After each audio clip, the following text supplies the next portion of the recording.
private social network just for people in your neighborhood.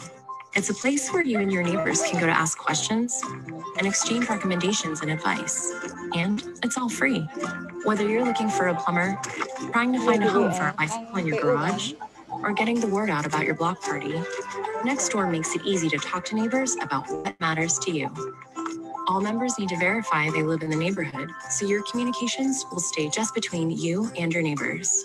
It's easy to get started. Download the Nextdoor app or visit nextdoor.com to become a part of Nextdoor for your neighborhood. When neighbors are talking, good things happen. Jadi Nextdoor ini adalah aplikasi yang dimana tiap individu dikelompokkan berdasarkan kriteria tertentu, misalnya kode posnya dia. Jadi dia hanya berinteraksi dengan orang-orang yang sesama kode posnya dia. Nah, di situ dia bisa bisa mengupdate apa saja yang dia butuhkan. Semisal dia butuh untuk belanja, dia butuh dokter misalnya. Nah, dia bisa cek di Nextdoor apakah di sekitaran dia ada dokter atau sebagainya. Atau juga misalnya dalam COVID ini dia membutuhkan orang lansia membutuhkan bantuan seperti itu, dia bisa update juga. Tapi kemudian dia berkembang menjadi suatu entitas bisnis yang luar biasa besar juga di Amerika ini. Jadi saya melihat bagaimana seandainya saya menggabungkan Tala dengan Nextdoor ini sendiri. Nah, kemudian saya datanglah dengan konsep Basudara. Jadi di mana konsep Basudara ini menggabungkan entitas masyarakat Indonesia Timur yang kuat akan adat dan istiadatnya, itu dijadikan dalam kelompok pedesaan sehingga fasilitas keuangan, misalnya pinjaman modal usaha, pinjaman pendidikan, jual beli antar tetangga, pegadaian, rembukan, misalnya rembukan belis dan lain sebagainya, itu bisa disatukan dalam satu aplikasi. Jadi misalnya dalam desa A dan desa B yang jaraknya misalnya 3 jam, dia tidak perlu lagi untuk bolak-balik dalam 3 jam itu hanya untuk berbicara mengenai belis dan lain sebagainya. Dia cukup memakai aplikasi ini untuk mengkoneksikan kebutuhan keuangannya dia di 5 produk ini. Jadi ketika kita bicara saja, misalnya bapak saya nelayan misalnya, dia membutuhkan rembukan teman-teman untuk membeli perahu misalnya. Dia bisa mengupload ini, proyek perahu ini di dalam aplikasi ini. Kemudian nanti Basudara ini memberikan platform perjanjian kerja ataukah memberikan modal kerja yang dimana disetujui oleh kepala desa. Jadi dari kalau teman-teman lihat cara kerjanya kita, Oke, Bu. Dari cara kerjanya kita lewat aplikasi dan pendampingan desa, pertama itu individu mendaftar menggunakan KTP dan diverifikasi oleh kepala desa, kemudian pengelompokan seperti yang dilakukan Nextdoor, individu kemudian dikelompokkan berdasarkan desa domisili, kemudian melakukan penawaran.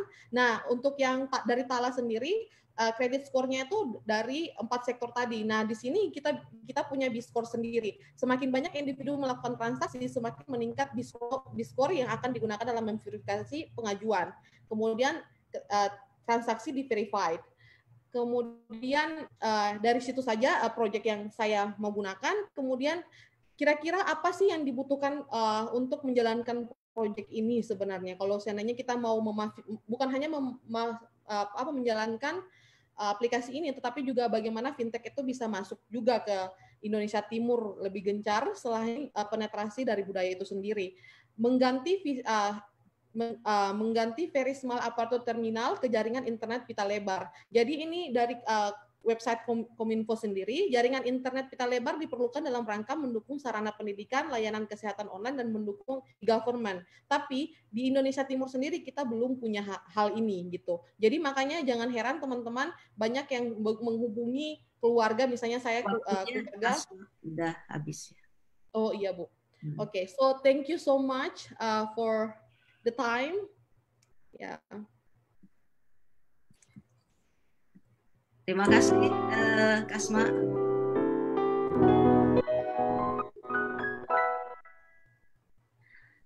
Terima kasih, Kasma. Ya, presentasinya luar biasa. I think I'm hoping that Professor Larry, if still here, there is one question we would like to ask about the opportunity for engaging for collaboration.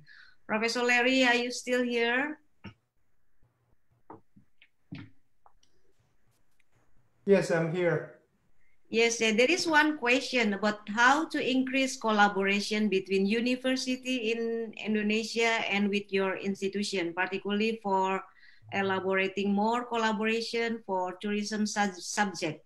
Would it be possible to have like a kind of P2P relationship between you and scholar in Indonesia, and how to execute it, this proposal? Thank you. Yes, yes, definitely. I think there are a lot of potentials for collaborations between Indonesia and GWU, especially in tourism hospitality area. We actually, in 2017, our MTA CAP program was conducted in Bali. And so we already have some good collaborations going on with the tourism organizations in Bali. And so definitely we like to, explore other opportunities for our students and also for colleagues. We can collaborate. And we have a very successful model for working with China, collaborations with the Chinese universities. And for instance, I co-published many articles with the Chinese colleagues. And we also sponsored the visit of Chinese scholars, professors to GW to work together. And also our faculty went to China for a short, visit. And so those all be very good collaborative activities. And so in our case, we have actually international studies office in our school. And so this office is called the Global and Experiential Learning Office, GEE, Global and Experiential Education Office. And so we work very closely with the GE office. So if there's any interest, and I'd be happy to explore, and I will discuss with the colleagues and universities first, and then if there's any potential and interest to move forward, and we will get GEE involved. And as Mary said, right now, everything has been, in the holding mode, and the university suspended all international travel, and so. But it's a good time we can start to the dialogue. We can discuss, and right now we're working with a potential collaboration with a university in the country of Georgia. And so now it's a time to think and to plan. And so when the pandemic is under control, we can really move on with, the collaborative work. And so again, it's all potential opportunities, and we are very interested in working with colleagues, universities in Indonesia, because we see in Indonesia has a great potential for sustainable tourism development. And actually the country has laid out a strategic plan for developing many islands and areas of the country for sustainable tourism.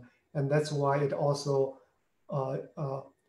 draws a lot of interest from young people who want to be in this sector. And so I'm open to all potential collaborations.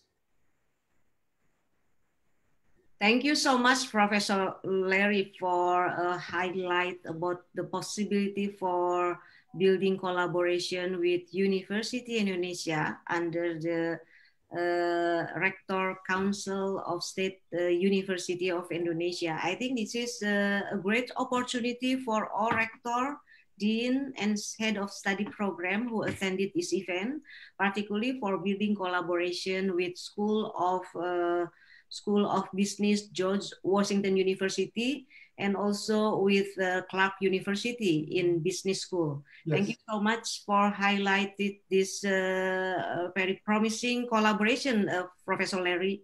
I think, yeah, we will keep in touch, and then emailing, and then we will introduce to the chairman of Rector Council of State University in Indonesia.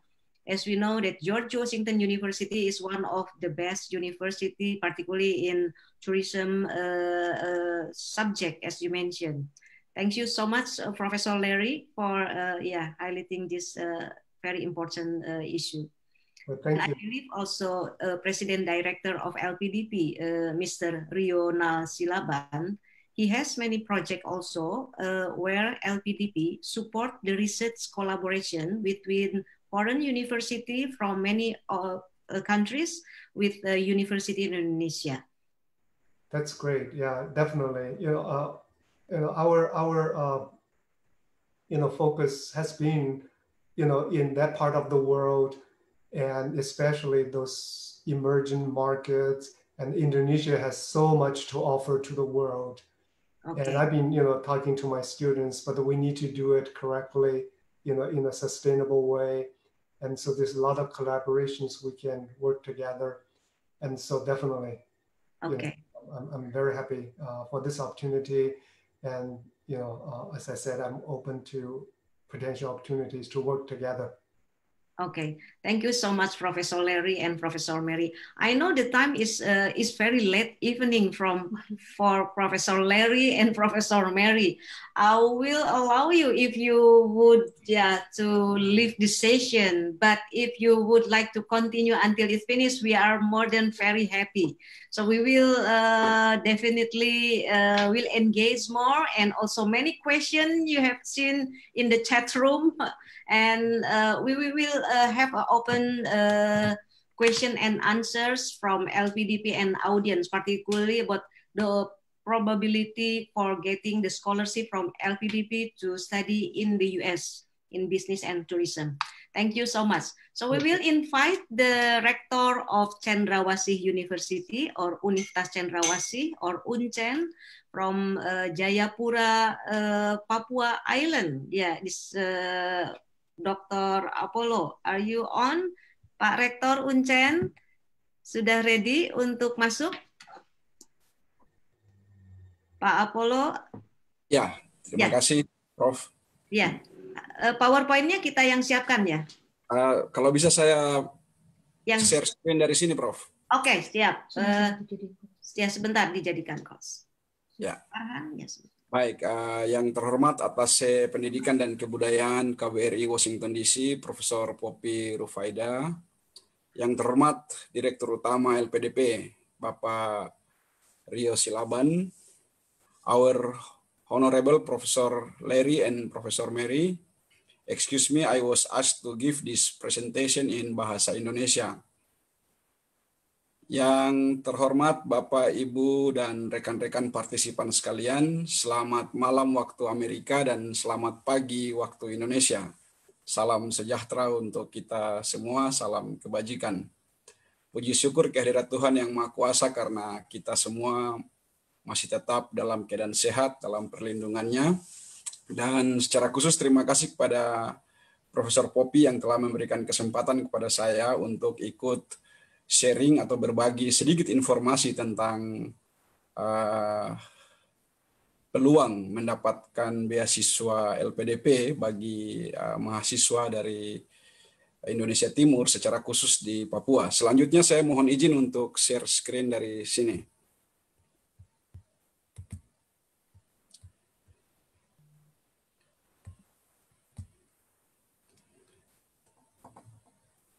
Ya, baik Bapak Ibu sekalian, ini informasi umum saya kira saya lewati saja bahwa ternyata LPDP ini hanya memberikan beasiswa bagi mahasiswa untuk S2 dan S3 di dalam negeri maupun di luar negeri, dan juga bekerja di bawah pengawasan 3 kementerian sekaligus, yaitu Kementerian Keuangan, Kementerian Pendidikan dan Kebudayaan, dan Kementerian Agama. Selanjutnya, di dalam profil LPDP, untuk wilayah Indonesia Timur ini melingkupi atau mencakup Provinsi NTT, Maluku, Maluku Utara, Papua, dan Papua Barat. Dan di sana ada afirmasi yang diberikan kepada putra-putri asli Papua dan Papua Barat, dan atau kepada mereka yang sudah menetap di Papua dan Papua Barat paling kurang 20 tahun. Selanjutnya saya mohon izin untuk share beberapa informasi yang sifatnya umum. Jadi Bapak Ibu sekalian, sesuai dengan data Papua dalam angka tahun 2018, ini penduduk di Provinsi Papua saat ini berjumlah kurang lebih 3.500.000 orang. Ini nanti untuk provinsi lain di wilayah timur seperti NTT, Maluku, Maluku Utara, dan Papua Barat, mudah-mudahan tidak terlalu jauh berbeda dengan Papua. Saya belum sempat menghimpun data dari provinsi yang lain di wilayah timur. Jadi kurang lebih 3.500.000 di Provinsi Papua. Kalau 3.500.000 ini kita distribusi berdasarkan usia, misalnya 0 sampai 6 tahun itu berjumlah sekian, lalu 6 sampai 12 tahun itu usia SD, lalu 13 sampai 15 tahun itu usia SMP, dan seterusnya. Ternyata yang berusia 18 sampai 24 tahun itu kurang lebih ada 360.000 di dalam informasi yang disajikan oleh Papua dalam angka tahun 2018. Jadi jumlah anak-anak usia kuliah di Provinsi Papua itu kurang lebih 1/10 dari total penduduk. Dan yang bisa kita tampung di Uncen saat ini kurang lebih ada 24.000 mahasiswa di dalam pangkalan data pendidikan tinggi atau di Forlapdikti Uncen. Lalu kalau kita tambahkan dengan mahasiswa yang belajar di perguruan tinggi swasta yang ada di Provinsi Papua, kurang lebih ada 45.000 total ditambah dengan di Universitas Cendrawasih. Ini datanya saya ambil dari Statistik Pendidikan Tinggi pada halaman 95. Jadi mahasiswa atau anak-anak usia kuliah yang sedang berkuliah di Provinsi Papua saat ini kurang lebih 44.000. Jadi kalau kita bandingkan dengan total anak-anak usia kuliah yang 360.000 tadi, berarti hanya ada 12% saja dari anak-anak, dari total anak-anak usia kuliah yang sedang mengenyam pendidikan tinggi di Provinsi Papua. Artinya ada 88% yang kita belum memiliki data tentang mereka. Ada beberapa kemungkinan. Kemungkinan pertama, mereka semua yang 88% ini sedang kuliah di luar Papua. Kemungkinan kedua, mereka sedang kuliah di luar negeri. Dan kemungkinan ketiga, mereka tidak mendapat kesempatan untuk ikut mengenyam pendidikan tinggi. Ini semua terjadi karena daya tampung atau kapasitas perguruan tinggi yang ada di Papua sangat terbatas. Jadi beberapa waktu lalu kami bersama dengan Universitas Kristen Satya Wacana di Salatiga itu melakukan riset atau penelitian dalam rangka evaluasi otonomi khusus. Itu beberapa kabupaten pemekaran kami dapati, misalnya sebagai contoh di Kabupaten Pegunungan Bintang itu ada 212 kampung atau desa kalau di provinsi lain. Dari 212 kampung itu tidak ada kampung yang tidak ada SD. Semua kampung ada SD. Tapi SMP-nya cuma 2, hanya ada di kabupaten ibu kota kabupaten dan di distrik terbesar, yaitu di Oksibil dan di Kiwirok. Kalau kita teliti datanya, ternyata di 212 kampung itu di seluruh SD terdapat 18.000 anak-anak yang sedang mengenyam pendidikan dasar di SD. Tapi yang bisa masuk SMP itu cuma 70 sampai 75, 35 di SMP Kiwirok dan 35 di SMP Oksibil di ibu kota. Karena hanya ada 2 SMP di sana. Lalu SMA-nya cuma 1, hanya ada di ibu kota kabupaten. Jadi kalau dari 75 anak-anak SMP itu lulus semua, berarti hanya mereka yang bisa masuk di SMA. Tapi SMA daya tampungnya cuma 35 orang satu kelas. Jadi ada separuh yang mereka harus pergi ke Jayapura atau ke tempat lain untuk cari SMA, untuk bisa melanjutkan pendidikan dari SMP ke SMA. Demikian juga dari SMA mau ke perguruan tinggi itu, jumlah perguruan tinggi yang ada di Provinsi Papua sangat terbatas. Sehingga kita bisa lihat hanya 44.000 dari 360.000 anak-anak usia kuliah yang beroleh kesempatan untuk ikut mengenyam pendidikan tinggi. Kemudian dari mereka yang mendapat kesempatan untuk ikut mengenyam pendidikan tinggi ini juga banyak yang tidak beroleh kesempatan untuk bisa melanjutkan pendidikan ke jenjang berikutnya, misalnya ke S2 dan ke S3. Ini karena berbagai kendala. Jadi misalnya kita punya S2 yang ada di Papua itu sangat terbatas. Yang kedua, sarana kualitas dan kuantitas sarana dan prasarana pendidikan juga masih sangat terbatas. Kualitas dan kuantitas tenaga pengajar juga masih perlu ditingkatkan, dan ada kendala bahasa dalam berbagai seleksi untuk mendapatkan beasiswa baik LPDP maupun beasiswa-beasiswa lain untuk ke luar negeri. Itu biasanya kendala utamanya di bahasa, sehingga mereka kadang-kadang tidak bisa memperoleh beasiswa karena TOEFL-nya rendah, IELTS-nya tidak memenuhi, dan lain-lain. Juga ada jaringan internet dan jaringan listrik yang sangat tidak memadai, karena memang Provinsi Papua sendiri ini baru dibentuk dengan Undang-Undang Nomor 12 Tahun 1969 tentang pembentukan Provinsi Irian Barat dan kabupaten-kabupaten otonom di Provinsi Irian Barat.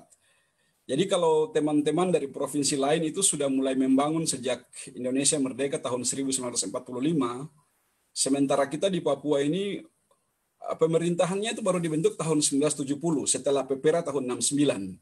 Jadi tahun 70 itu dibentuk Provinsi Irian Barat, lalu diangkat gubernur pertama dan berkedudukan di Soasiu di Ternate. Gubernurnya tinggal di Ternate, memerintah provinsi, karena di Papua sendiri masih ada gejolak sosial dan gejolak politik pada saat itu. Sehingga baru sekitar 10 tahun kemudian, tahun 80-an itu kita mulai bisa membentuk struktur pemerintahan di bawahnya, misalnya kecamatan sampai ke desa. Sehingga pembangunan dalam berbagai sektor itu baru saja dimulai di Papua. Oleh karena itu banyak sekali keterbatasan-keterbatasan yang juga berdampak pada sektor pendidikan. Oleh karena itu kami bersyukur dan berterima kasih kepada Bapak Direktur LPDP dan seluruh jajaran yang mana dalam rekrutmen mahasiswa untuk mendapatkan beasiswa LPDP itu ada afirmasi untuk putra-putri asli Papua dan Papua Barat. Saya kira juga untuk provinsi lain di wilayah timur ini sangat membantu. Saya kira nanti kendala-kendala lain yang kita identifikasi juga bisa dijadikan pertimbangan untuk ada afirmasi dalam bidang-bidang ini. Jadi beberapa anak-anak kita yang berhasil mendapatkan beasiswa LPDP baik S2 maupun S3, biasanya mereka itu mengikuti program-program matrikulasi, baik untuk bidang studi yang berkaitan dengan program studi yang akan dia pilih, maupun untuk bahasanya, untuk TOEFL maupun IELTS. Oleh karena itu saya kira nanti kita perlu ke depan untuk mengidentifikasi lagi kendala-kendala yang menjadi hambatan bagi anak-anak kita di wilayah timur selama ini, sehingga mereka tidak dapat memperoleh beasiswa baik LPDP maupun beasiswa lain ke luar negeri. Dan untuk itu kita perlu melakukan langkah-langkah yang terukur untuk mengatasi kendala-kendala yang dihadapi. Saya kira itu yang dapat saya bagikan dalam sesi ini. Overall, terima kasih banyak kepada LPDP, juga kepada Atasé Pendidikan dan Kebudayaan, Prof. Popi, terima kasih banyak. Saya kira kita beruntung bisa ada diskusi pada pagi hari ini dan malam hari waktu Amerika. Mudah-mudahan apa yang kita diskusikan akan memberikan manfaat bagi anak-anak kita untuk bisa melanjutkan pendidikan ke jenjang S2 dan S3. Demikian, terima kasih, waktu saya kembalikan.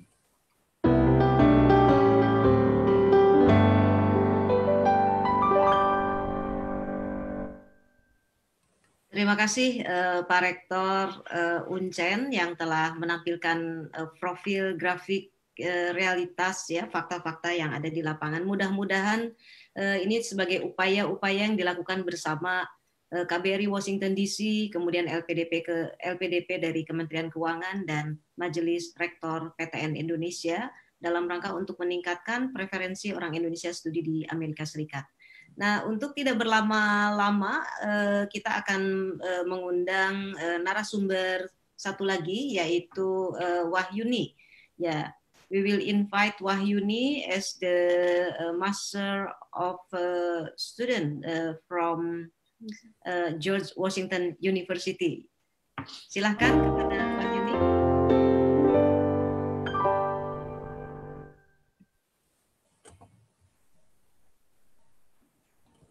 Waktunya diperhatikan Wahyuni ya, tidak lebih dari 10 menit. Ya, silahkan. Sebelumnya, Assalamualaikum warahmatullahi wabarakatuh. Selamat pagi waktu Indonesia dan juga selamat malam waktu Amerika Serikat. Perkenalkan, nama saya Wahyuni Landari Mutmaina. Sekarang saya belajar di Master of Tourism Administration di School of Business di George Washington University. Sebenarnya saya mau bilang terima kasih kepada Bu Popi selaku Aktif Pendidikan dan Kebudayaan KBRI Washington DC bersama Bapak Rionel Silaban dari LPDP dan juga Bapak Insinyur Apollo dari Rektor Universitas Cendrawasih Jayapura, and I'm also thank you so much for both Professor Mary Ellen and also Professor Larry Yu, which is my professor in the GW. Thank you for joining us for tonight. It's such a glad opportunity to have you guys. Hari ini saya akan bawa materi tentang how education is a catalyst to improve the tourism business in Eastern Indonesia. Jadi ada hubungannya antara pendidikan dengan bagaimana meningkatkan bisnis pariwisata itu sendiri di bagian timur, tapi lebih fokus ke di mana saya berasal, yakni di Kota Tidore Kepulauan atau Maluku Utara itu sendiri gitu. Jadi saya memulai slide saya ini dari salah satu website atau platform yang paling direkomendasikan oleh seluruh traveler ataupun yang berkecimpung di dunia tourism, pariwisata dan hospitality, yaitu TripAdvisor. Kalau teman-teman sering traveling pasti tahu website ini.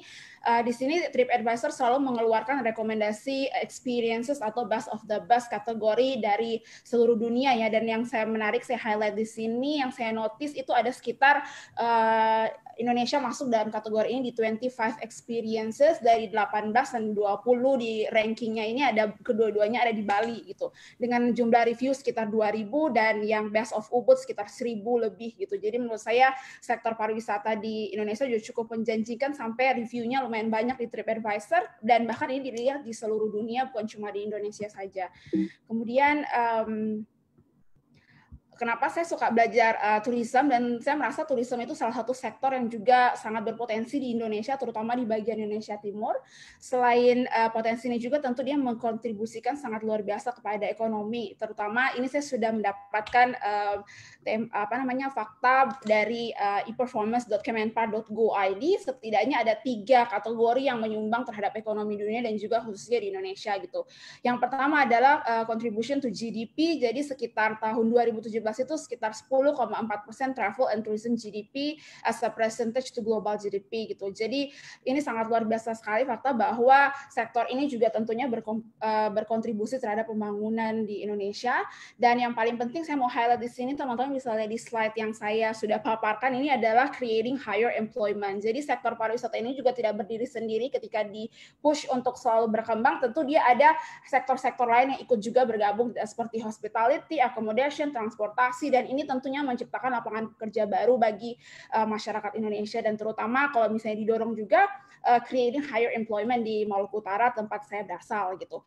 Selain itu juga kontribusi terhadap ekonomi yang kita lihat di slide ini juga ada increasing visitor export dan yang terakhir ada capital investment, di mana saya cukup berbangga bahwa Indonesia masuk ke kategori ranking 127 dari 185 negara di dunia yang menyumbang tourism capital investment di tahun 2017 dan ini lagi-lagi terus meningkat.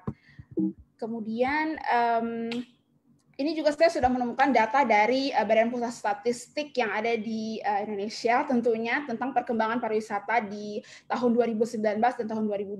Sejatinya memang selalu meningkat tiap tahun kunjungan pariwisata, kemudian kunjungan wisatawan-wisatawan yang datang baik itu mancanegara maupun wisatawan lokal gitu. Namun kita bisa lihat di bagian kiri di sini infografis yang saya sudah paparkan pada tahun 2020 ini terjadi penurunan yang begitu signifikan, setidaknya setengah dari presentasi yang tidak pernah kita bayangkan sebelumnya, itu akibat pandemi coronavirus dan atau COVID-19 ini sendiri. Dari Januari hingga Juni 2020 setidaknya penurunan sekitar 59,96%.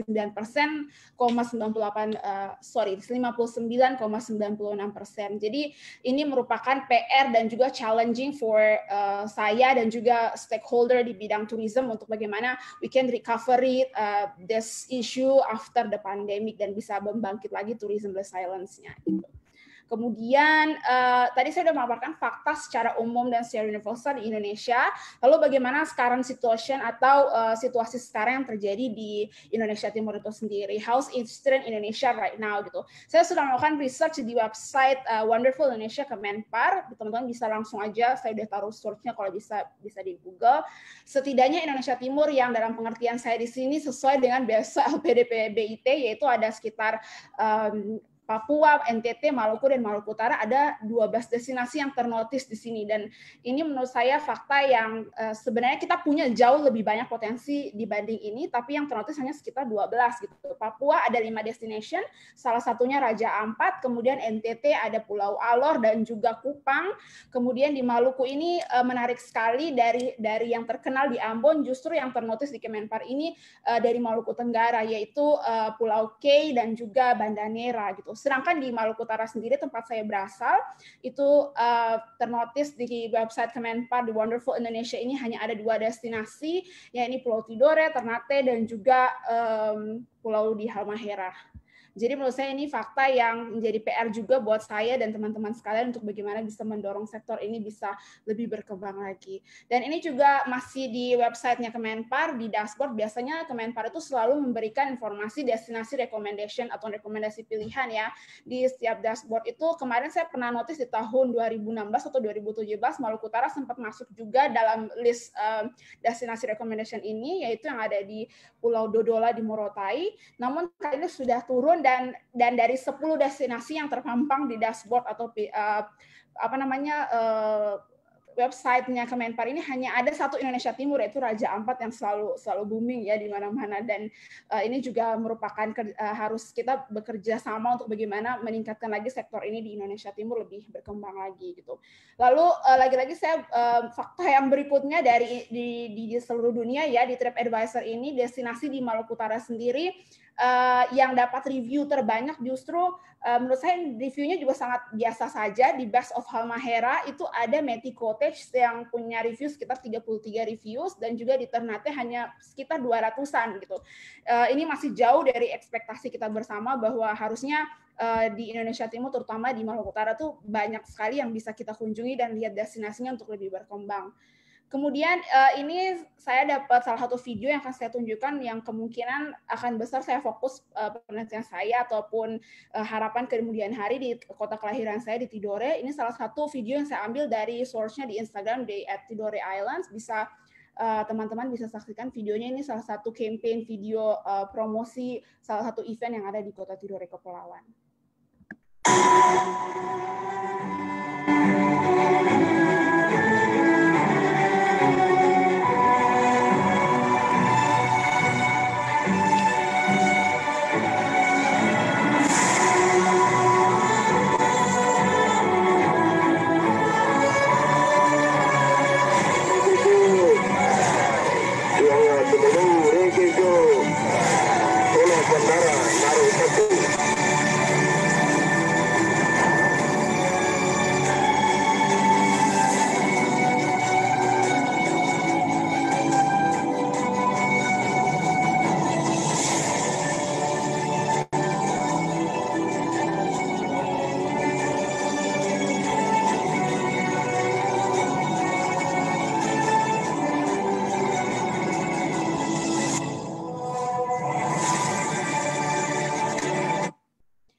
mau jelaskan ini adalah prosesi adat ritual dari daerah Kesultanan, di mana kita ketahui di Maluku Utara ini terkenal sebagai salah satu provinsi yang kerajaannya masih aktif yang kita sebut dengan Kesultanan.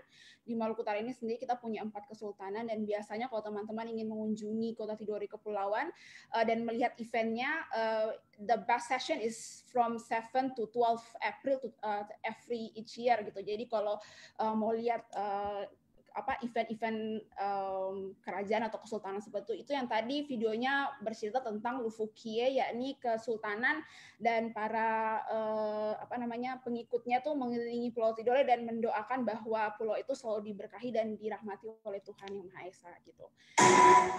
Kemudian ini saya juga menemukan fakta menarik dari Badan Pusat Statistik yang ada di Maluku Utara. Ini sangat menarik sekali bagaimana kontribusi sektor pariwisata itu sendiri terhadap pertumbuhan ekonomi di Provinsi Maluku Utara. Yang menjadi tamparan buat saya sebenarnya dari hasil infografis BPS ini sendiri, sektor yang mengkontribusikan tertinggi terhadap pertumbuhan ekonomi di Maluku Utara itu justru pariwisata nggak ada di dalam list ini gitu ya. Yang paling berkontribusi tertinggi adalah pertanian, perdagangan, dan juga pemerintahan. Disusul oleh industri pengolahan gitu. Sedangkan saya sudah mengulik-ngulik lagi apakah pariwisata menyumbangkan setidaknya berapa persen dari pertumbuhan ekonomi di Maluku Utara, ternyata tidak ada. Dan teman-teman misalnya di infografis kedua yang saya share ini juga tidak ada. Dan ini tentu menjadi pelajaran bagi saya yang belajar spesifikasi di tourism hospitality management ini, bagaimana supaya bisa meningkatkan sektor ini untuk setidaknya meningkatkan higher employment di Maluku Utara dan juga berkontribusi terhadap pertumbuhan ekonomi di tempat saya gitu. Kemudian saya bicara banyak kenapa saya yakin dan percaya positive vibe bahwa Maluku Utara bisa berkembang sebagai salah satu destinasi yang luar biasa di Indonesia. Tidak hanya kita kenal lagi-lagi Bali, Jogja, Bandung dan sebagainya, tapi Maluku Utara dan juga daerah-daerah timur terutama di NTT, Papua, terutama Raja Ampat itu sangat luar biasa. Setidaknya tipikal secara geografis kita memiliki potensi yang saya ungkapkan di sini ada 2. Yang pertama itu ekoturism atau ekowisata gitu. Kita terkenal dengan lingkungan yang begitu luar biasa, udara yang bersih, ekosistem laut yang sangat luar biasa, sustainable development-nya juga sangat luar biasa gitu. Tapi kurangnya human resources aja yang untuk manajemen ini sendiri gitu. Ini juga diatur dalam undang-undang Undang-Undang Nomor 10 tahun 2009 ya tentang kepariwisataan itu sendiri, bahwa sumber daya dan modal pembangunan kepariwisataan sebagai peningkatan kemakmuran dan kesejahteraan rakyat. Selain itu juga kita terkenal di rata-rata di di seluruh Indonesia Timur tuh ada wisata historinya atau sejarahnya atau cultural heritage tourism gitu.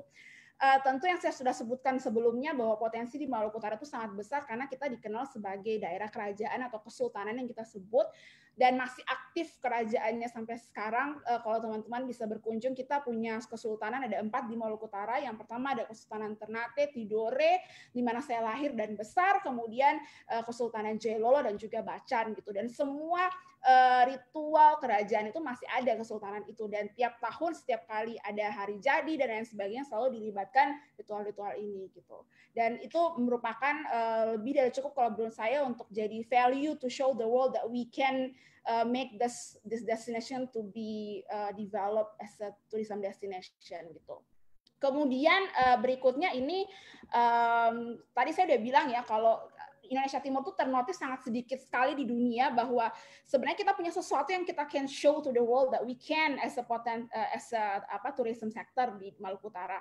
Tapi ada masalah yang sebenarnya saya sudah petakan di sini, ada sekitar 4 masalah, dan yang paling saya fokus di presentasi ini tentang pendidikan atau education itu sendiri.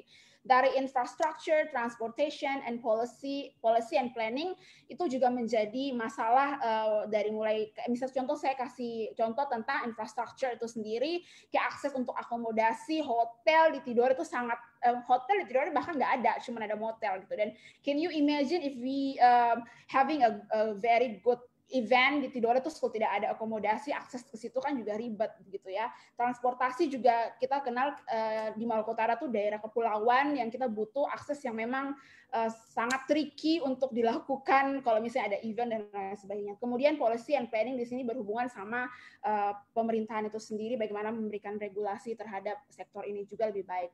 Tapi dari 3 problems yang saya mention ini, yang paling terpenting buat saya dan menjadi highlight di slide saya ini adalah education. That's That's why I say education is the key to open all the opportunities gitu. Kayak education is very important. Kalau misalnya kita punya human resources yang bagus, kita educationnya spesifikasi terhadap kepariwisataan bagus, maka all the problems that we face itu can fix it gitu. Jadi kita tahu how to solve the problem.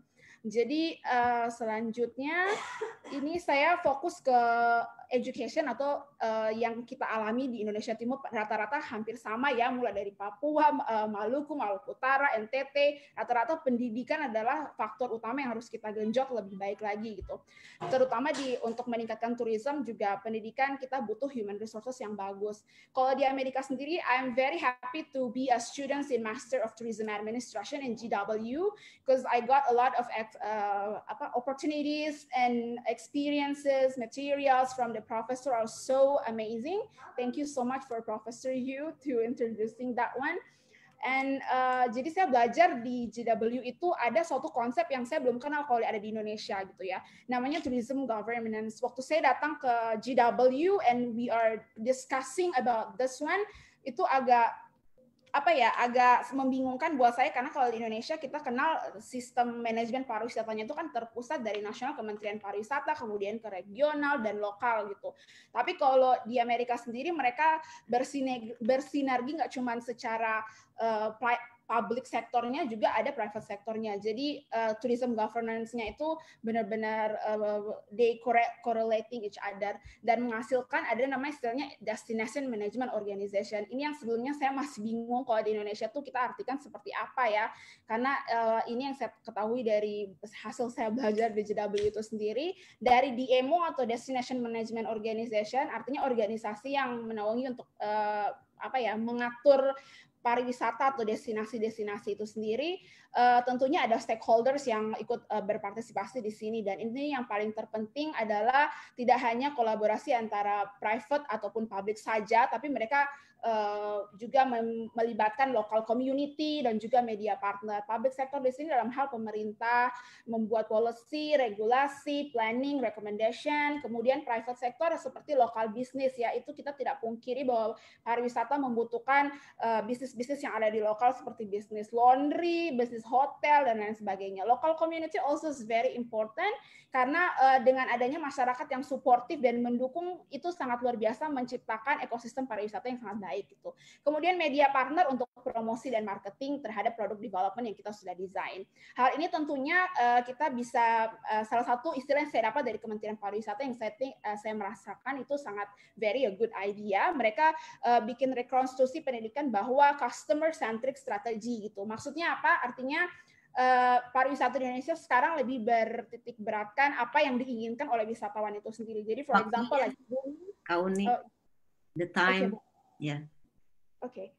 Udah selesai Bu atau final word-nya. Oke, jadi menurut saya yang paling penting untuk mendapatkan extraordinary experience itu adalah selain pendidikan juga kerjasama antara stakeholder itu sendiri. Salah satu yang saya belajar dari GW seperti itu. Thank you so much for the opportunity, Bu Poppy. Oke, thank you very much. Terima kasih Kak Ayuni, excellent presentation, sama Kasma, terima kasih. Kita sekarang akan masuk ke sesi tanya jawab. Banyak sekali pertanyaan yang sudah masuk. There are lots of questions addressed to Professor Mary, Professor Larry, to LPDP, and also to Pak Rektor Uncen, buat Kasma dan Wahyuni. Barangkali Pak Rio masih ada beberapa pertanyaan tentang daftar sekolah di Amerika Serikat untuk studi bisnis dan tourism itu apakah ada? Barangkali mungkin dari tim LPDP bisa jawab. So the question delivered by participant is list of School of Business and School of Tourism Management in the US that are approved by LPDP.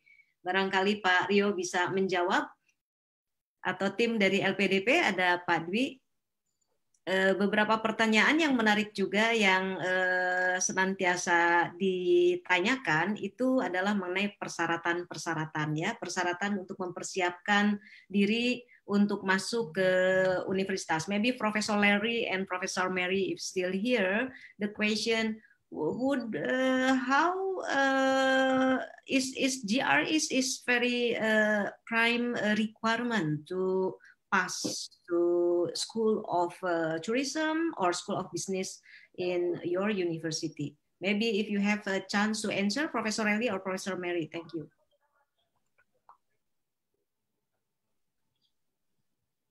Professor Larry, would you be able to answer about the question? Most of Indonesian usually ask about the requirement for GRE to pass to School of Business, yeah, in your institution. Is it right? Yeah. Yes, that's a real good question. In the United States, some tourism management programs are in the School of Business or School of Management. And in the school, typically the school requires GMAT for the MBA students.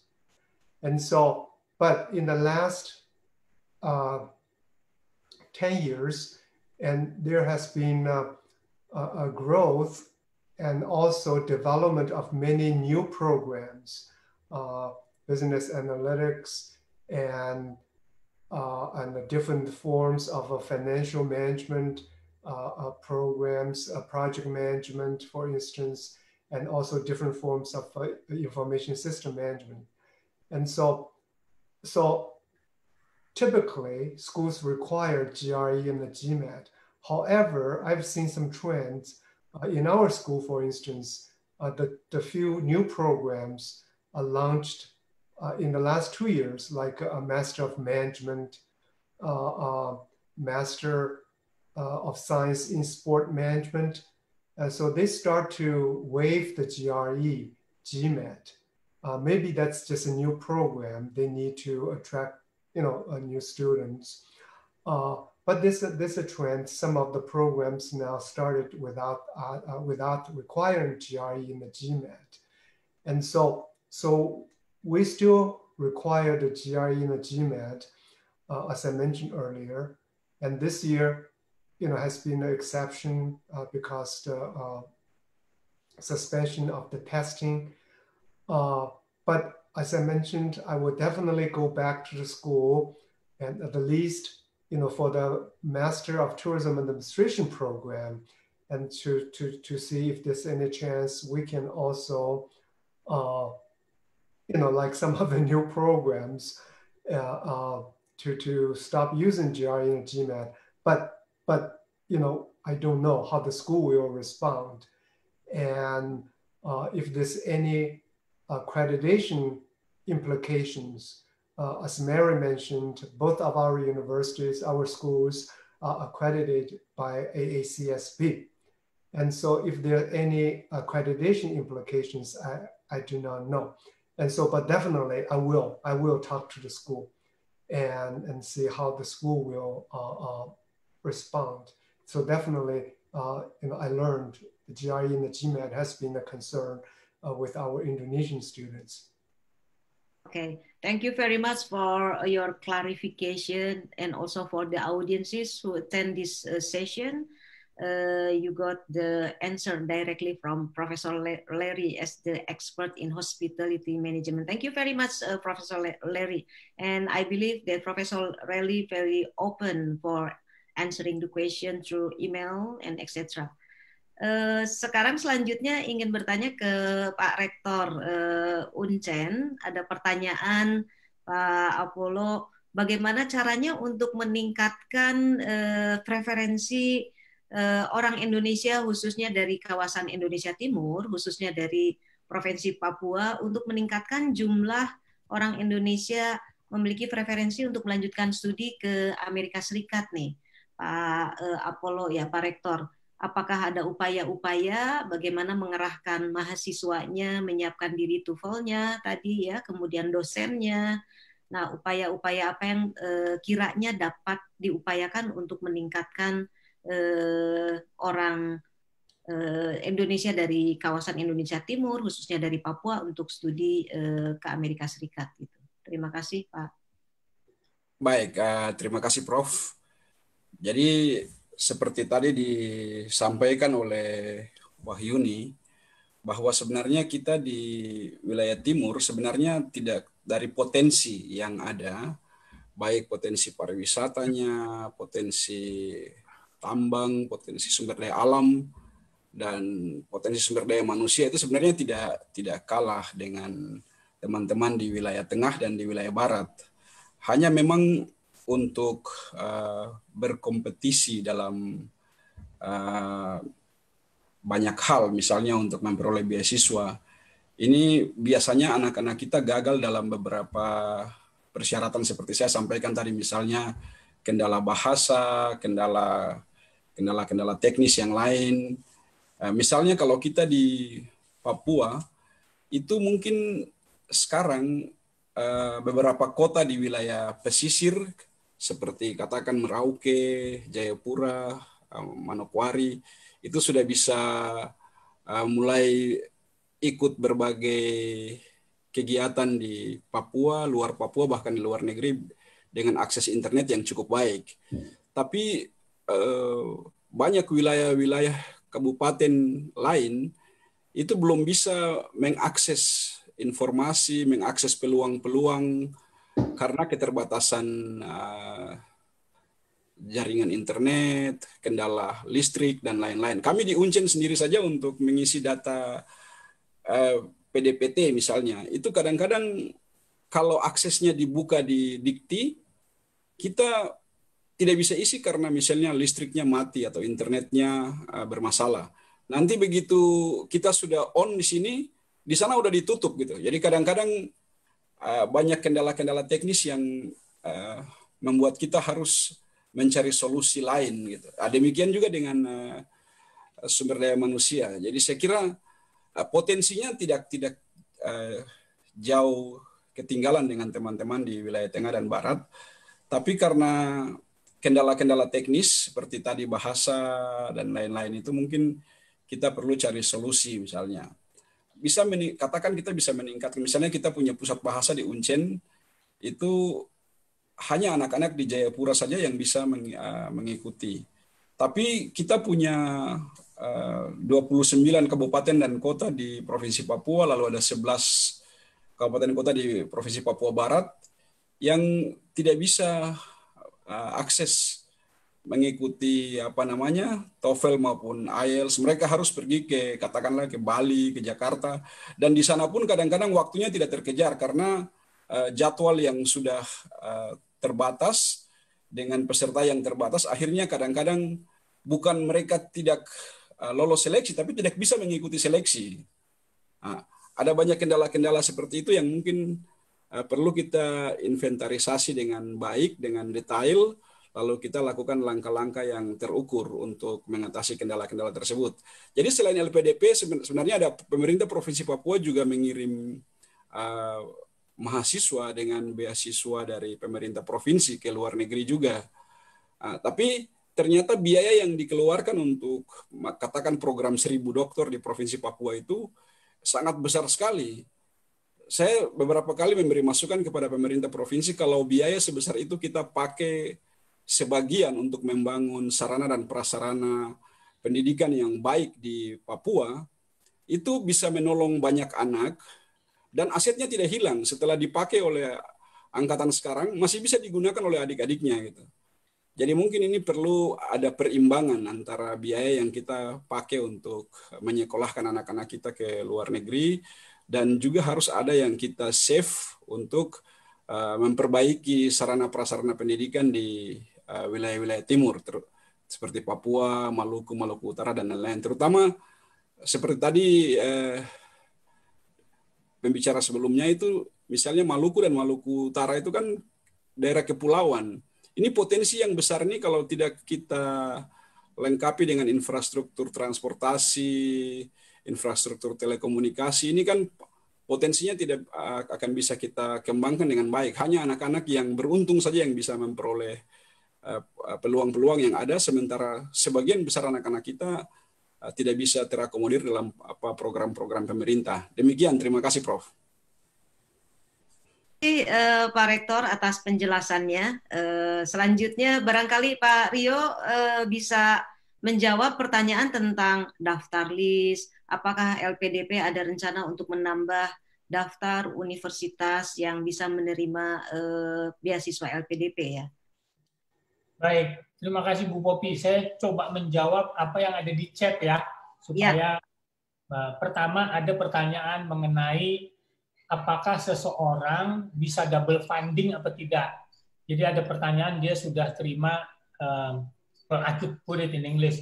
Misalnya, someone is already receiving a scholarship and then would like to apply additional scholarship from LPDP.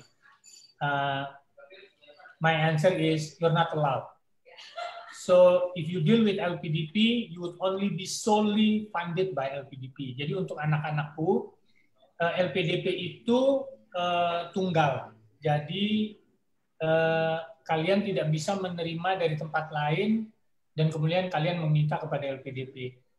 Itu yang pertama. Tapi LPDP juga bisa co-funding. Tapi co-funding itu harus dari awal, bukan di tengah jalan. Terus ada pertanyaan mengenai apakah ketika saya harus ingin studi S2 atau S3, apakah harus linear? Linear itu harus sesuai dengan S1-nya. LPDP tidak mencaratkan itu. Jadi Anda boleh mengambil master di luar dari program yang Anda pelajari waktu Anda S1. Kemudian juga ada pertanyaan, apakah, sebentar, ada pertanyaan juga mengenai, yang Bu Popi sampaikan. Kalau mengenai penambahan universitas, dari tahun ke tahun LPDP selalu mereview list university yang akan kita masukkan. Kemudian kalau mengenai universitas apa saja yang menawarkan, artinya yang ada di dalam list LPDP, tentu aku sebagai manusia nggak bisa ingat satu persatu, tapi bisa dilihat di websitenya LPDP, gitu ya. Terus ada pertanyaan mengenai apakah LPDP membiayai S3? Certainly, gitu. Dan kalau mengenai ketentuan GMAT atau ketentuan untuk mendapatkan sekolah, itu bukan ada di LPDP. Jadi untuk kalian ketahui, LPDP menyediakan funding kalian untuk sekolah. Ketika kalian terpilih untuk mendapatkan funding dari LPDP, dalam 18 bulan kalian harus menemukan sekolahnya. Nah, kemudian juga ada pertanyaan, usia saya sekian, which is sudah agak berumur, saya tidak perlu sebut, apakah saya bisa postdoktoral? Nah, LPDP membuka postdoktoral, tapi tidak untuk pribadi-pribadi. Postdoktoral kita itu harus ada rekomendasi dari universitas. Karena tujuan dari postdoktoral itu adalah untuk memajukan universitas kita. Jadi itu kebijakannya. Saya rasa baik Bu Popi maupun Pak Apollo mengerti itu. Gitu. Karena yang namanya postdoktoral itu harus memberikan nilai tambah kepada universitas. Gitu. Nah, kemudian pertanyaan yang lain adalah apakah LPDP menyediakan pelatihan bahasa kepada semua? Saya sampaikan bahwa pelatihan bahasa yang diberikan oleh LPDP saat ini hanya kami batasi untuk Indonesia Timur dan yang afirmasi. Kalau yang dan afirmasi pun untuk daerah tertinggal, terluar dan terdepan. Untuk yang lainnya, kami berharap kalian yang bisa memenuhi batas dari profisiensi atau kefasihan berbahasa Inggris. Ada juga pertanyaan apakah kita membiayai untuk dalam negeri? Ya, kita membiayai untuk dalam negeri. Nah, satu lagi yang ingin saya sampaikan, I think one of the collaboration that could be provided for all participants in here is, let's say if you already a graduate from an American university, I think if you could help your peers so that they could pass the examination, that would be very, very helpful. It's like, saya tuh berharap sebetulnya anak-anak di sini bekerja sama, ngajarin teman-temannya untuk take bagaimana contoh GRE, bagaimana contoh GMAT. Because these two tests is totally different than English test. GRE and GMAT is totally different. I myself, I took GMAT and GRE. And let me tell you, GMAT totally is not easy. First, you have to be proficient in English. Anda harus fasih dalam bahasa Inggris. Dan yang kedua, pertanyaannya itu, the questions at GMAT, I'm not saying it's tricky, but you have to be very careful to understand what is the meaning of that questions. Gitu. Jadi memang ini tidak mudah. Jadi mungkin itu tambahan dari saya, Ibu. Nanti saya minta Pak Dwi dan timnya memberikan jawaban kalau ada pertanyaan lain. Dan saya nanti Pak Apollo, saya ingin kita kapan-kapan bisa bicara Pak Apollo ya. Really, I really would like to have bilateral discussion with Pak Apollo. Bagaimana kita bisa meningkatkan lebih banyak anak-anak kita dari Indonesia Timur. I still remember, I think it was the first presentation, right, about education in Papua.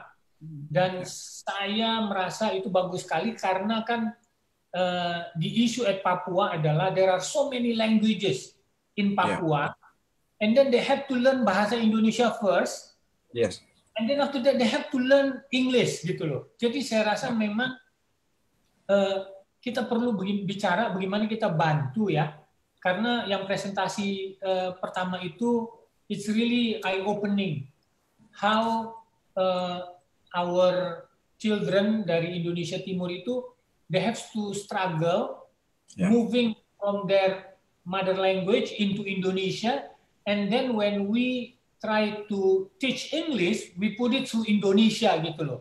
So I think it is a big challenge. Jadi Pak Apollo nanti kita bicara ya bagaimana supaya kita bisa bantu. Itu. Terima kasih Bu Poppy. Pak Apollo, silakan. Terima kasih Pak Direktur.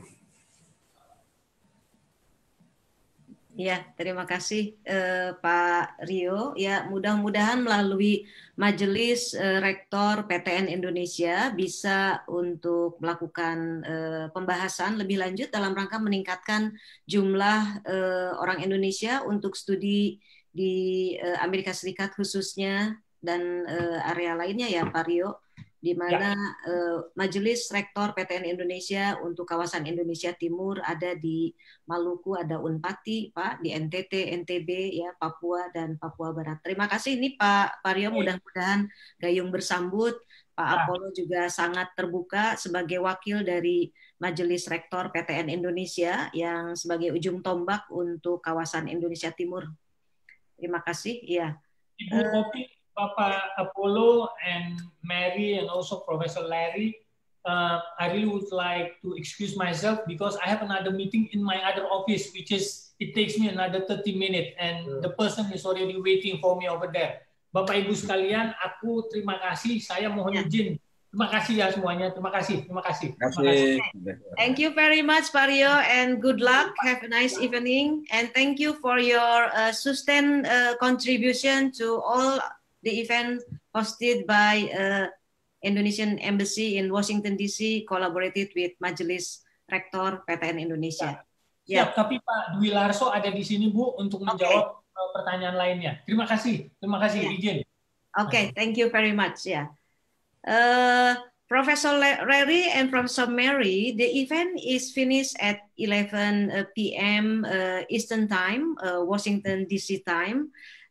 But we will allow all the participants, if you have discussion, Pak Dwi or Mr. Dwi, Dr. Dwi Larso, the scholarship director from LPDP, will be here with us to answer the question. Ya, jadi bagi secara formal kami menutup acara ini. Namun bisa dilanjutkan. Ya, formally we will close this session, Professor Larry and Professor Mary, but we will still open for delivering the answer from the director of LPDP, the director of a scholarship from LPDP, Dr. Dwi Larso. So before we are closing the session, we have the photo session first. Oke, Pir, silahkan dipandu foto bersama. Oke. Ya, please open your screen so we'll have your face very nicely. Everybody cheers. Give us a big smile. Senyumnya yang manis, yang cantik. 13 kali take. 1, 2, 1, 1, 2, 3, 4, 5, 6, 7, 8, 9, 10, 11, 12, 13. Thank you so much, everybody. Yeah, thank you so much for the photo session. So we are closing this session. Jadi kita menutup untuk acara ini. Kami mengucapkan terima kasih atas waktu yang telah disediakan oleh Bapak Ibu semuanya yang menghadiri acara sesi ini. Namun kami membuka sampai jam 12, 1 jam ke depan untuk diskusi tanya jawab yang akan dipandu oleh Bapak Dwi. Okay, Professor Mary, thank you so much for your presence, Professor Mary. So we are closing this session, but we are providing 1 hour more to all the audience who has the question delivered to LPDP. Terima kasih juga Pak Rektor bila akan meninggalkan ruangan Zoom ini kami perkenankan, namun bila akan tetap di sini pun juga kami persilahkan. Oke, thank you so much. Thank you. Oke, thank you Professor Mary and Professor Mary. I look forward to collaborating. Oke, thank you. Yeah. Thank you very much. Yeah, thank you very much.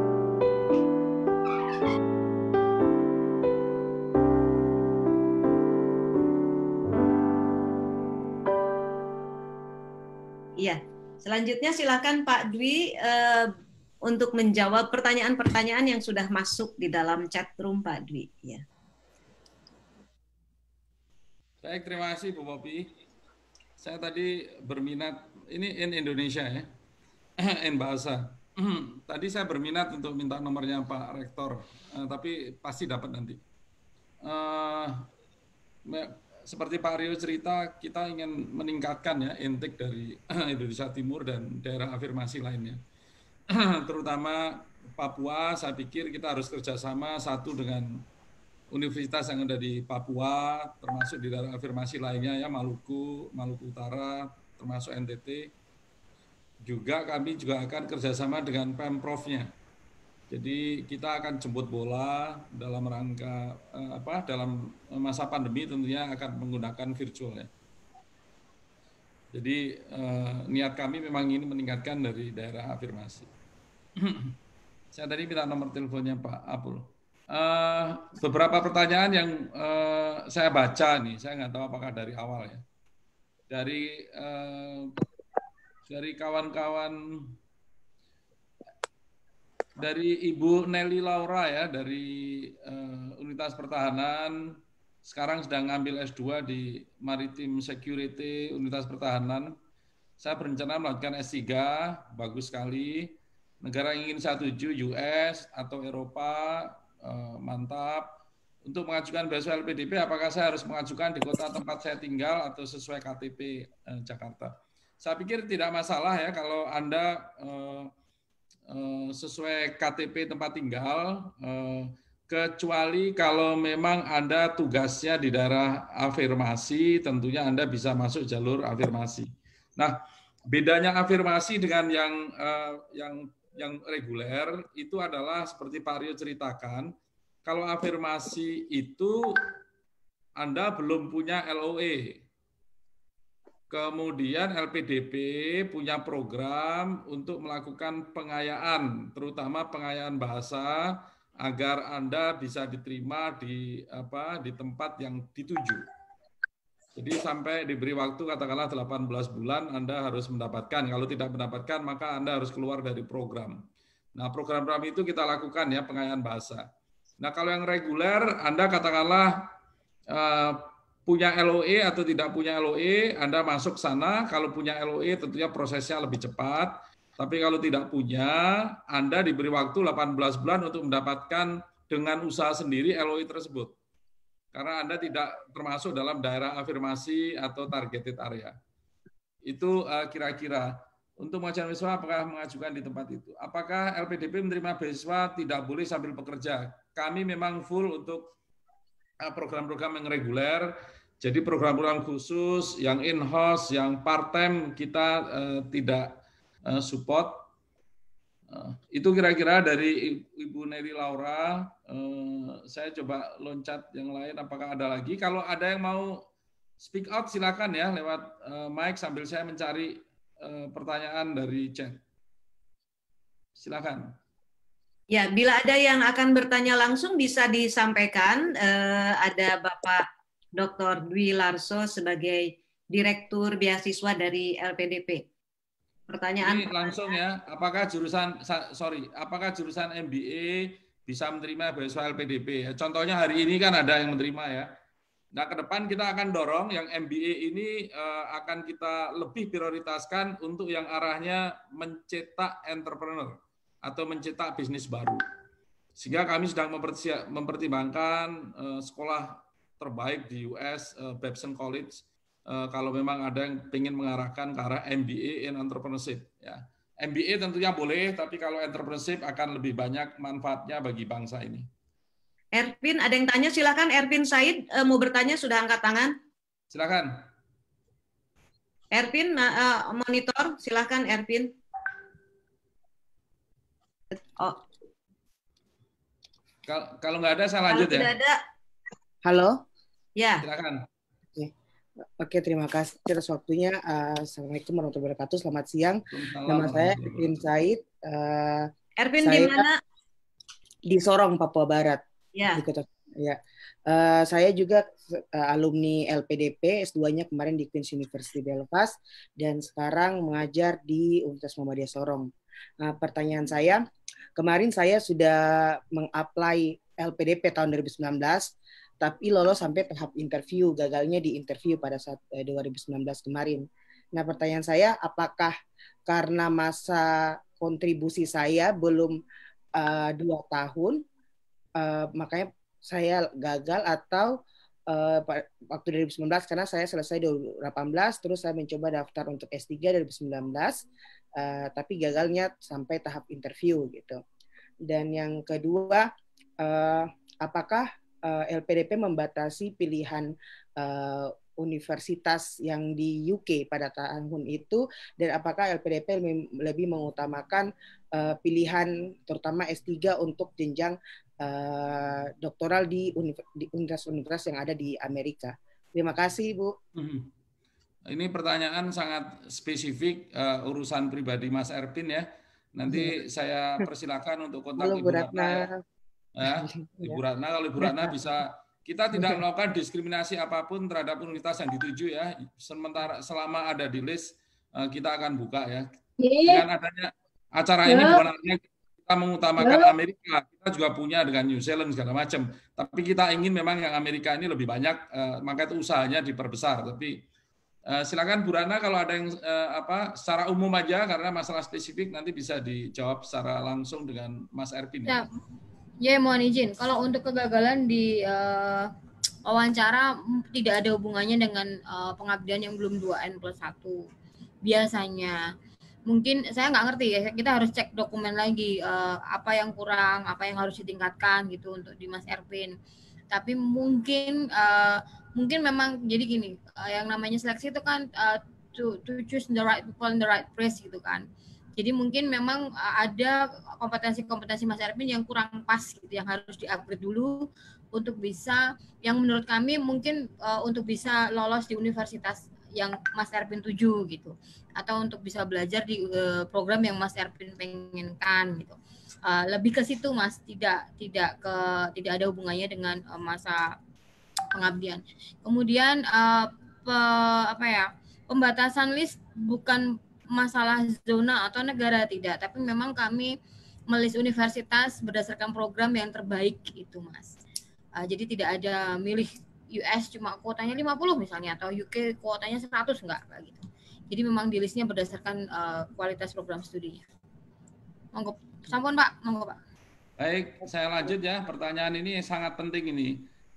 Kepastian pembukaan beasiswa LPDP 2020-2021 ya. Teman-teman perlu paham 2020 biasanya kita buka 2 kali di bulan Maret dan bulan Agustus September gitu. Nah, bulan Maret tentunya itu in the middle of pandemic ya. Kemudian waktu itu juga ada kasus di mana ada penularan waktu program kita gitu. Sehingga yang Maret tentunya kita stop demi keamanan dan kesehatan, it's number one priority. Tapi kita tidak akan membiarkan pengembangan SDM ini terhenti gara-gara COVID. Sehingga kita harus memastikan dulu protokol kesehatan untuk kenormalan baru, dan kami yakinkan kami sudah mengambil keputusan bahwa untuk 2021 baik ada pandemi maupun sudah beres nanti misalnya semoga ya 2021, regardless kita akan menjalankan program kita di 2021. Ya. Untuk 2020 kita punya program yang kira-kira Agustus September ini harusnya dibuka.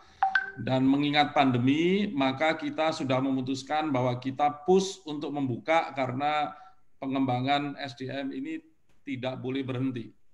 Nah, karena pandemi, maka pembukaan ini akan pada area-area tertentu yang sangat penting yang dibutuhkan saat ini, yaitu satu area kesehatan, yang kedua adalah area pendidikan.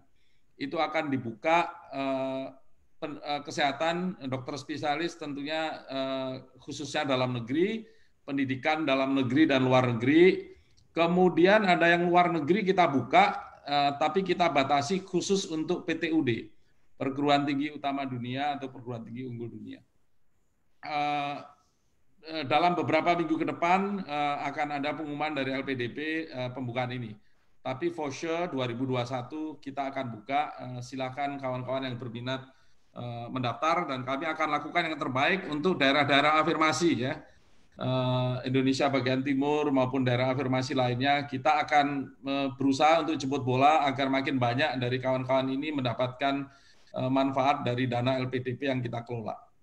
Karena kami mendapatkan amanah bahwa dana LPDP 1 rupiah pun harus memberikan manfaat maksimal bagi bangsa ini, di mana bangsa ini adalah tersebar dari Merauke sampai Sabang, dari Rote sampai Miangas. Itu prinsipnya. Ini kabar gembiranya, kita sudah siap dengan protokol baru nanti untuk 2021, dan kita siap untuk yang akan segera kita buka. Nah, informasi untuk yang akan kita buka Agustus atau September ini kira-kira itu kita fokuskan ke kawan-kawan yang sudah punya LOE sehingga bisa langsung kuliah pada semester ini. Jadi kita berkejaran dengan waktu sehingga yang punya LOE kita dahulukan, nanti yang belum punya LOE bisa ikut gelombang berikutnya di tahun 2021. Karena bagaimanapun tidak semua universitas di luar negeri itu mungkin menerima, tapi kita tidak bisa berangkat karena bordernya masih ditutup. Jadi kita mengutamakan yang sudah punya LOE, dan kemudian kira-kira universitas yang melakukannya mungkin masih secara daring. Itu Pak Rio, apakah kita boleh apply universitas yang tidak ada di daftar universitas beasiswa reguler LPDP? Bu Ratna? Yang mana Pak? Pak Rio, apakah kita boleh apply universitas yang tidak ada di daftar universitas beasiswa reguler LPDP? Kan tiap program kan punya list universitas sendiri. Jadi teman-teman, nanti tolong kalau teman-teman qualified-nya hanya untuk reguler, maka itu within list aja. Jadi kayak semacam Anda ke restoran, menunya itu ya hanya itu yang diperbolehkan. Di luar itu tidak diperbolehkan. Dalam? Sudah dijawab Bu Ratna juga di chat sebenarnya. Ya, sudah di bawah kan sudah saya jawab. Baik, udah dijawab. Mohon dicermati persyaratan umum dari masing-masing program universitas ini dari Bu Ratna. Untuk PhD, beasiswa LPDP hanya mengcover 4 tahun ya Bu ya? Yeah. Nah, apalagi izin bertanya terkait kepastian pembukaan, tadi udah saya jawab ya. Beasiswa S2 luar negeri LPDP, oke, udah saya jawab. Apakah di tahun 2000 nanti akan ada pembukaan? Sudah saya jawab juga. Oke. Selamat siang Pak, salam kenal Unicaf. Saya mendapat beasiswa Unicaf dan sudah, namun tidak saya jalani karena saya tidak punya dana sisanya. Karena beasiswanya hanya separuh. Apakah LPDP bisa memberi beasiswa separuhnya? Ini yang dijawab Pak Rio, tidak bisa ya kita, tapi co-funding bisa asal kita sudah punya kerjasama dari awal. Ya, ke depan ini LPDP akan banyak melakukan kerjasama dengan lembaga swasta, organisasi-organisasi yang ada, termasuk saya bisa sebut dari Australian Award, kita akan punya kerjasama di mana kita akan co-funding. Contohnya kalau di Australia yang akan membiayai, kalau mereka double degree ini, kalau mereka di Indonesia, LPDP yang akan membiayai. Nah, seperti ini akan mengefisienkan penggunaan dana dari negara ini untuk menjangkau sebanyak-banyaknya anak bangsa yang bisa kita biayai dari dana yang kita punya. Termasuk kita juga akan kerjasama contohnya dengan Kementerian BUMN, programnya mungkin ke depan akan co-funding di mana BUMN membiayai biaya tertentu, LPDP membiayai biaya tertentu. Nah, program-program seperti ini yang akan kita dorong sehingga kita makin banyak bisa menjangkau anak bangsa di seluruh Indonesia. Saya sambil mencari pertanyaan, tapi kalau ada silakan. Apakah beasiswa LPDP membuka program S2 pendidikan khusus untuk luar negeri? Yes, pendidikan baik di dalam negeri maupun di luar negeri. Selamat siang LPDP, bisa tidak persyaratan umurnya diberikan kembali karena kami yang guru ingin melanjutkan studi cuma terkendala syarat ini. Ini noted, kita pikirkan, tapi saya pikir nanti kita lihat. Ini memang ada beberapa polesan nanti di masalah umur karena kita ingin lebih mudah dipahami dan lebih standar umurnya. Pak Dwi, saya Nurul dari Palembang. Apakah di tahun ini udah saya jawab ya? Kebanyakan pertanyaan apakah tahun ini memang peminatnya banyak, maka itu kita dengar suara masyarakat dan kita akan deliver untuk tahun ini as soon as possible.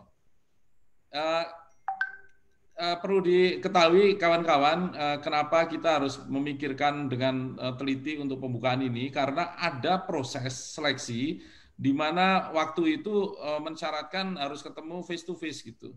Nah, itu yang sekarang coba kita akalin. Jadi kalau bukan akalin dalam arti akal-akalan ya, kita coba outsmart dari situasi ini. Maka kalau kawan-kawan sudah punya LOE dari yang ada di list di daftar kita, maka sebenarnya proses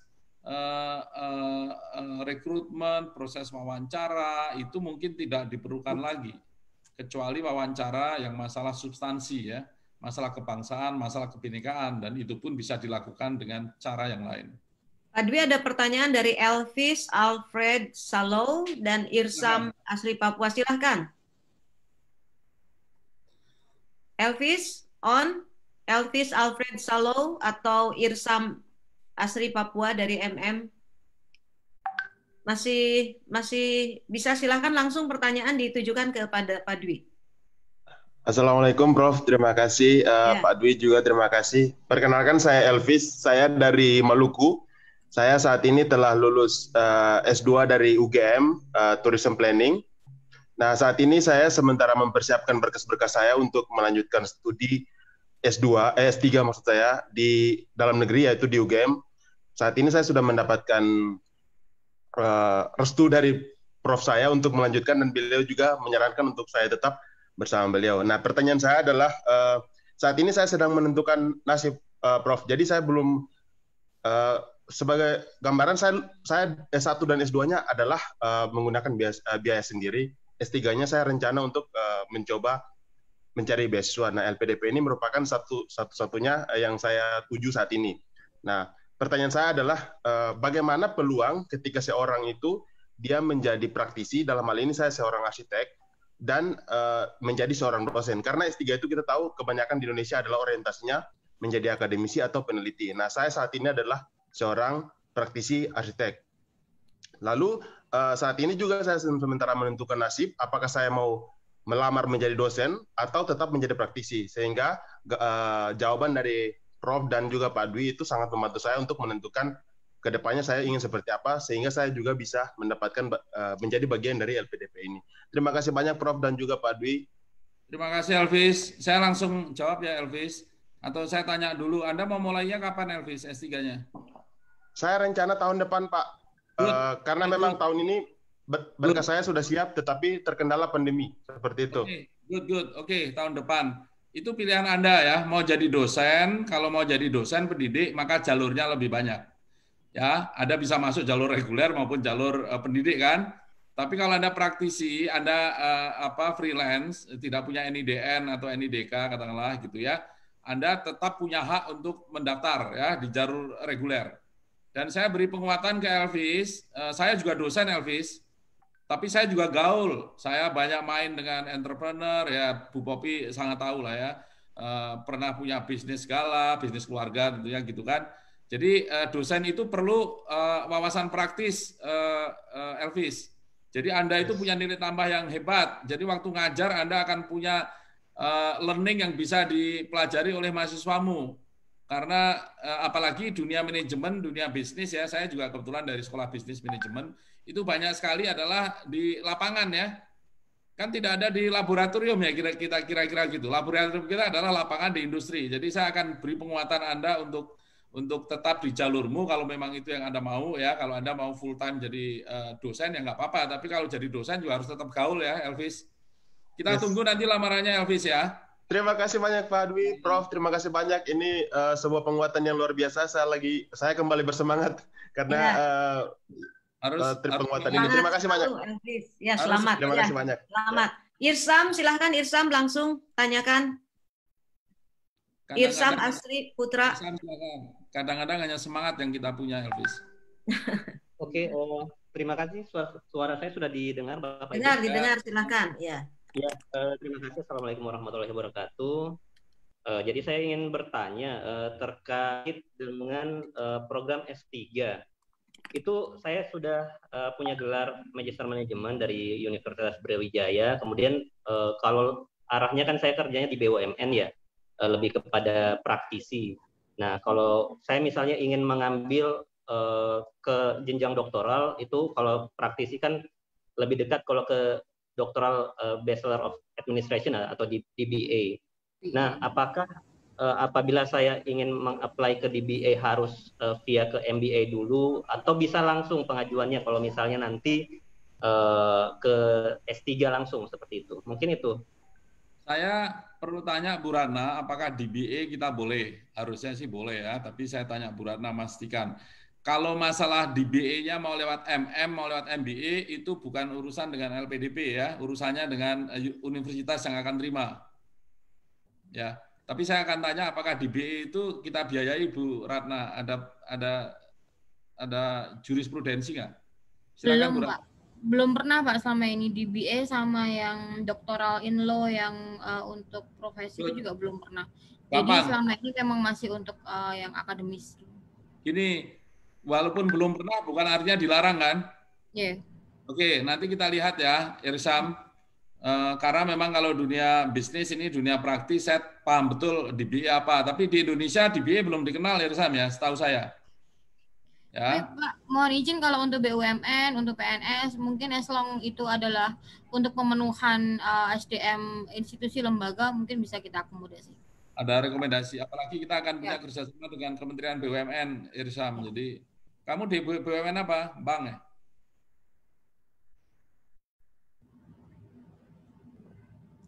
Mute, Mas. Di mute dari. Oke, saya di PLN, Pak. Kebetulan saya sekarang manajer unit di Surabaya Utara di ULPM Bonggungu ya. Jadi memang sudah 3 tahun juga jadi manajer unit. Jadi memang saya rasa penting untuk kedepannya di jenjang karir saya bisa bisa menjadi competitive advantage lah kalau misalnya nanti, dan bisa perbaikan juga di sisi BUMN-nya. Seperti itu, Pak. Ya, tinggal yakinkan kalau dari BUMN kan biasanya ada surat rekomendasi atau apapun ya dari situ, kecuali kalau Anda jalur pribadi ya. Salam aja untuk Pak Dirut ya, senior saya itu Irsam. Ya, siap Pak. Terima kasih. Baik, yang lain?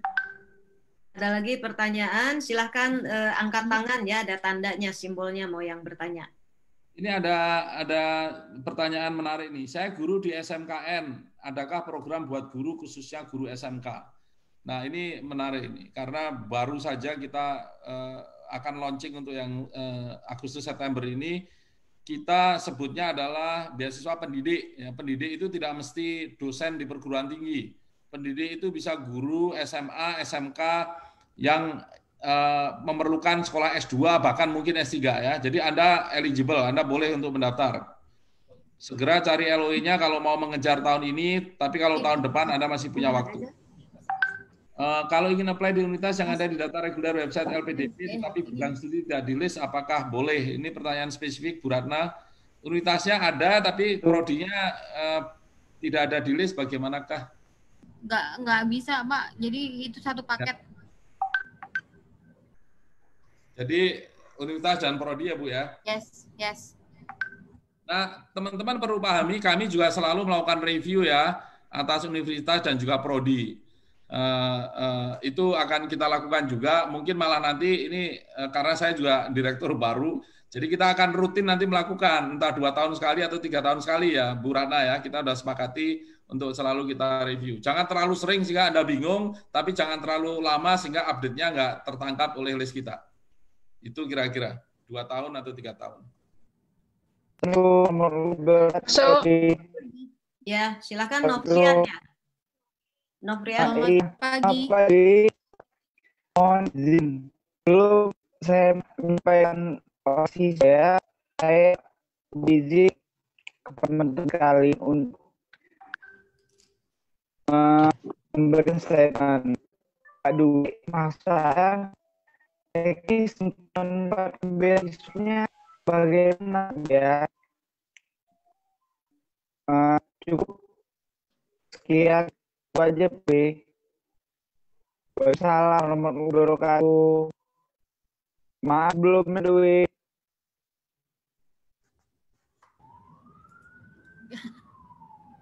Nggak jelas ya.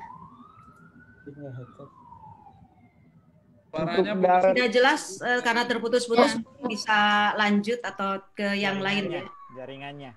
Ya. On the floor. Selamat pagi. Boleh bertanya? Pagi. Selamat pagi, boleh izin bertanya? Ya, Pak Larso, saya izin. Ya. Boleh bertanya, Ibu? Ya, Desi Indrawati, silahkan nama dari mana ya?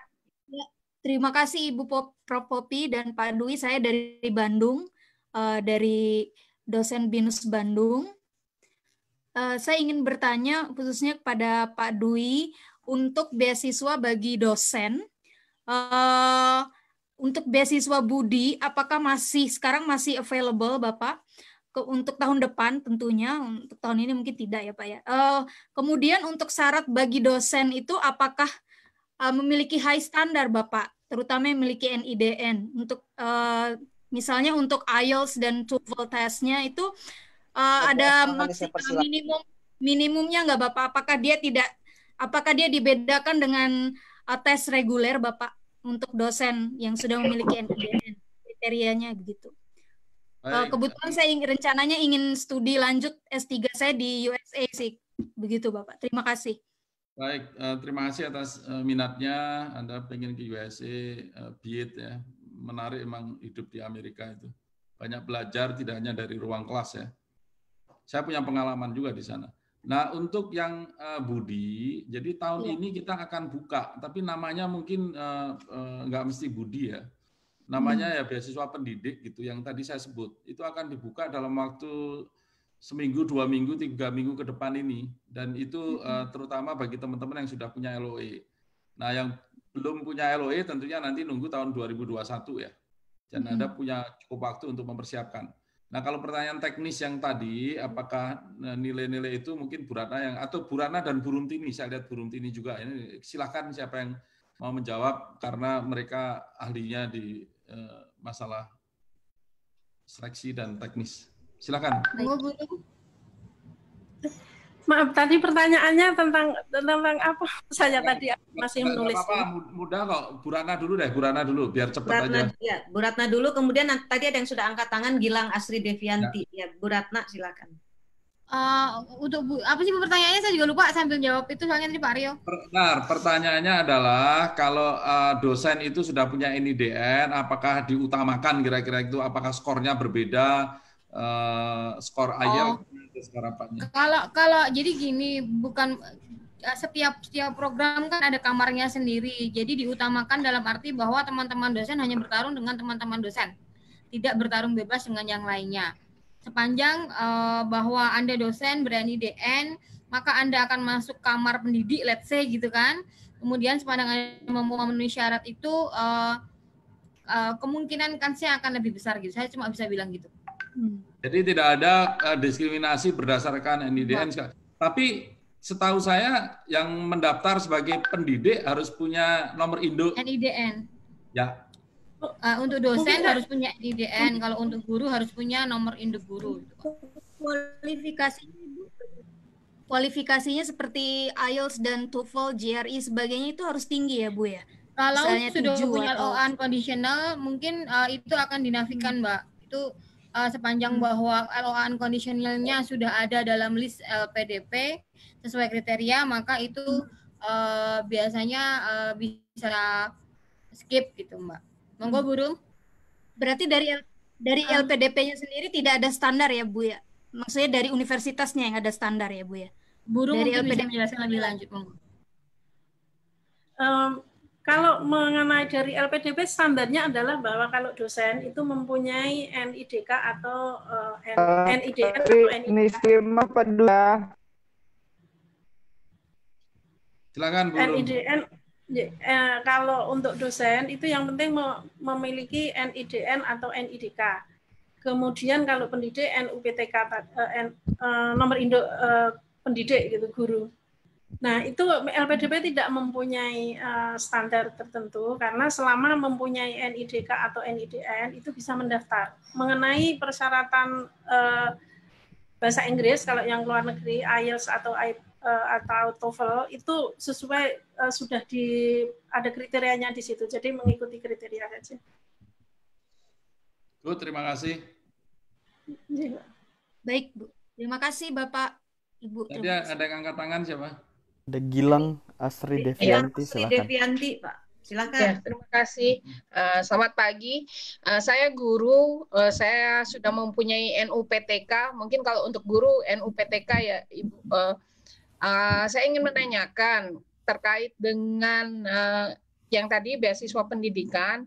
Usia saya memang sekarang menginjak hendak 50. Masih memungkinkankah saya untuk mendaftar? Saya guru SMP dan saya ingin melanjutkan ke S3.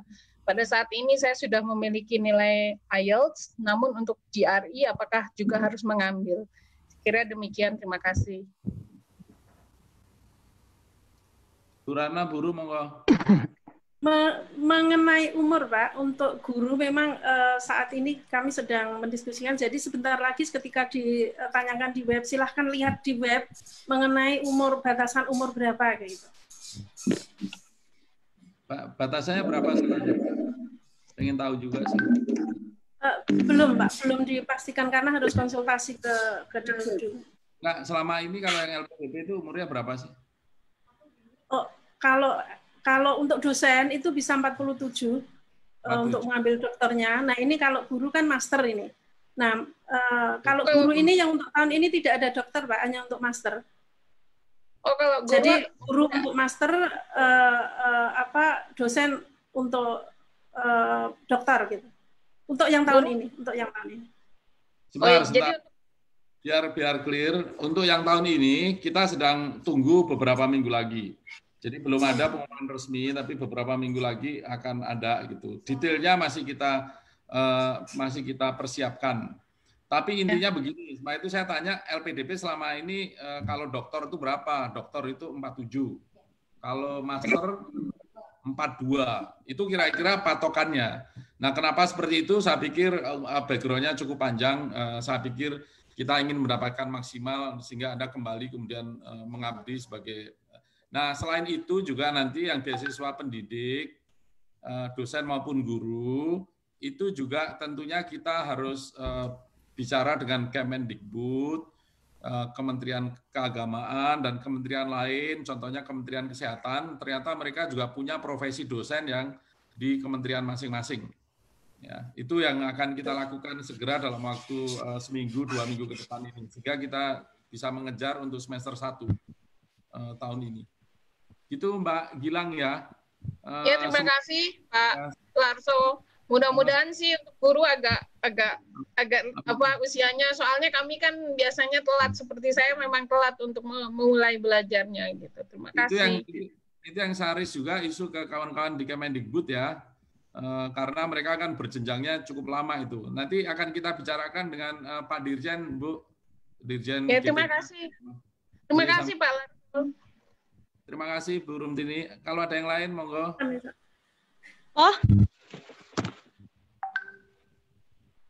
Ada lagi pertanyaan?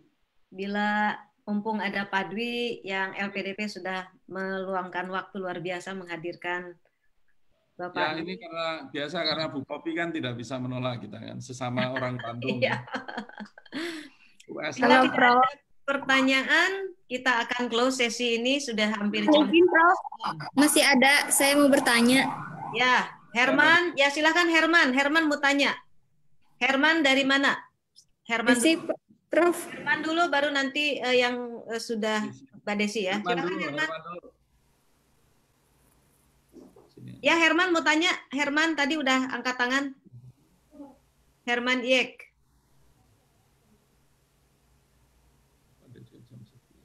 Suaranya nggak keluar ya, Herman? Suaranya nggak keluar.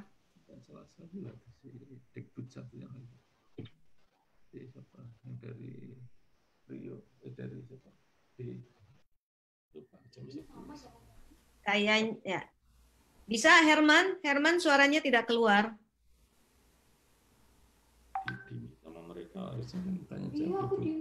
Aku tadi kan juga. Nggak keluar ya suaranya, atau bisa di chat room saja disampaikan pertanyaannya. Sambil menunggu agar keluar Herman, silahkan Desi ya.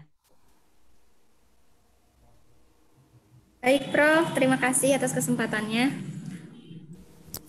Mohon izin. Perkenalan, saya Desi dari Bandung, Prof. Mau tanya, kalau misalnya nanti setelah lolos di tahap pemberkasan, kan nanti menuju ke wawancara ya, Prof.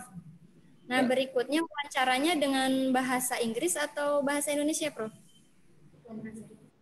Tergantung negara tujuannya. Ya. Kalau di Indonesia, bahasa Indonesia. Kalau ke luar negeri ya bahasa Inggris tentunya. Ya, jelas ya. Ada lagi, Prof. Mohon izin. Ya, silakan. Kalau untuk sekarang, kemarin saya mengikuti yang sesi kibar, bukan kibar apa, yang konsultasi. Ya betul. Nah itu Prof. Popi menegaskan kalau misalnya untuk tahun ini diprioritaskan kan di bidang-bidang tertentu karena COVID-19 ini. Ya. Nah, ya kalau saya minat di bidang seni dan desain, kira-kira memungkinkan nggak, Prof? 2021 akan ada. Jadi intinya begini, ke depan itu kan memang akan ada area-area prioritas.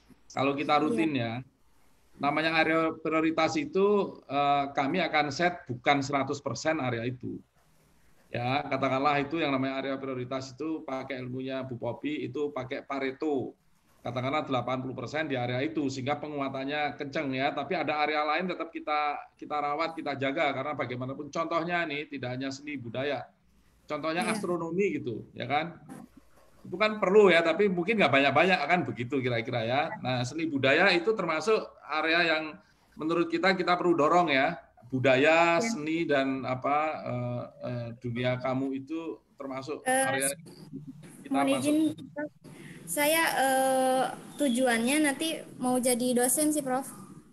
Ya, mau jadi dosen dengan jadi dosen agak beda itu jalurnya ya. Iya. Lebih baik Anda segera jadi dosen tuh supaya Anda punya jalur yang lebih bagus. Minta Mbak Popi itu supaya jadi dosen di Unpad gitu. Nanti wawancaranya bisa pakai bahasa Sunda ya sama saya. Bisa ya, Prof? Iya. Dilihat perkembangannya. Itu Bu Popi profesor di Unpad itu. Baik, Prof. Ya, terima kasih. Selanjutnya dari Miss Mar Pogaru. Mana Miss Mar Pogaru? Miss Mart Pogaru, silakan Miss Mart. Miss Mart Pogaru atau RHF Nur. Masih di mute. Assalamualaikum warahmatullahi wabarakatuh. Ya, Waalaikumsalam. Terima kasih atas waktu yang telah diberikan oleh Ibu Popi. Jadi saya ingin bertanya, saya ini sebenarnya bukan baru juga, tetapi tamat S2 dari Jerman dan itu kelasnya kelas internasional dalam artian berbahasa Inggris. Saya tamat tahun 2016. Apakah saya masih harus mengikuti tes IELTS kembali atau bisa langsung apply ke kampus-kampus yang ada atau kampus-kampus target saya misalkan di Inggris atau di Amerika Serikat? Karena kelihatannya saya sangat tertarik untuk pergi ke Inggris atau Amerika Serikat. Kemudian yang kedua, walaupun saya S2-nya di Jerman, tapi kami belum pernah melakukan tes GRE dan GMAT. Apakah di sini di Indonesia apakah ada semacam lembaga yang bisa memberikan katakanlah sebagai tes awal untuk familiar supaya bisa lebih familiar dengan GRE dan GMAT supaya kami bisa ikut dulu sebelum langsung terjun ke tes yang sebenarnya. Kemudian yang selanjutnya adalah yang terakhir, mohon maaf ini mungkin pertanyaan agak banyak. Kemudian yang selanjutnya adalah kalau saya lihat di list Kemendikbud itu jumlah kampus yang bisa kita daftar opsinya agak sedikit lebih banyak. Apa kira-kira Bapak bisa bantu supaya kampus yang ada di LPDP sedikit diekspand sedikit lagi sehingga pilihannya agak sedikit bertambah.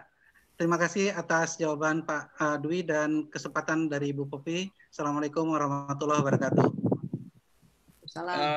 Terima kasih Mas. Anda kebayang kalau listnya diperbanyak apa yang terjadi kan gitu ya.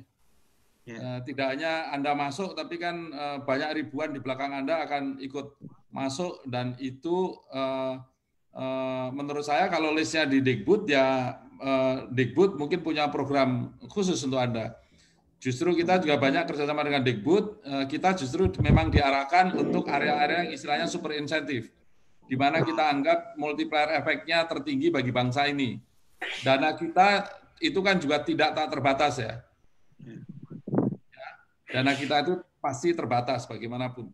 Nah, kita selalu mencari usaha bagaimana ini memberikan manfaat maksimal. Maka itu Bu Popi, karena saya tahu dengan Bu Popi lama, entrepreneurship akan menjadi salah satu yang akan kita dorong karena ini merupakan solusi bagi bangsa kita. Multiplier efeknya tinggi. Nah, seperti ini yang akan kita lakukan, Mas. Jadi tidak semudah kita perbanyak universitas gitu. Kemudian impact-nya justru tidak besar. Ya, kita ingin memberikan impact yang besar, maka itu kita akan lakukan juga revisi di list universitas. Nah, kalau masalah IELTS, yang paling gampang itu dapat info GRE, GMAT ya. Saya dulu waktu mau ke Amerika tahun 90-an juga mencarinya kemana-mana. Tapi ternyata kalau ke Gramedia atau dulu saya pergi ke Aminef, infonya banyak sekali. Sekarang bisa ke Go USA ya, Edu USA atau Education USA. Anda bisa cari info di toko-toko buku banyak itu ya, GRE, GMAT practices gitu. Anda bisa baca. Saya dulu sampai ikut les berkali-kali untuk urusan itu ya. Dan ya cukup membantu, tapi waktu ujian ya soalnya beda lagi kan. Udah kalau beda lagi ya vocabnya udah pusing lagi kan. Kalau udah vocab nggak tahu ya nggak akan pernah tahu gitu. Ya itulah dinamikanya. Tapi banyak resources yang Anda bisa dapatkan. Nah kalau ke Amerika, setahu saya mereka tidak menerima IELTS ya, kecuali mungkin universitas tertentu. Yang diterima adalah TOEFL IBT. Ya, sehingga Anda pun mungkin harus mengambil TOEFL IBT, dealnya adalah dengan universitas itu ya. Kalau IELTS-nya apalagi kalau udah obsolete, udah kadaluarsa ya, mungkin Anda harus memperbarui lagi ya untuk data. Mohon maaf saya agak miss tadi, Mas Nur dulu waktu di Jerman ikut LPDP atau dapat LPDP? Mohon maaf Pak, suaranya boleh diperbesar dan tadi saya kurang dengar. Ya,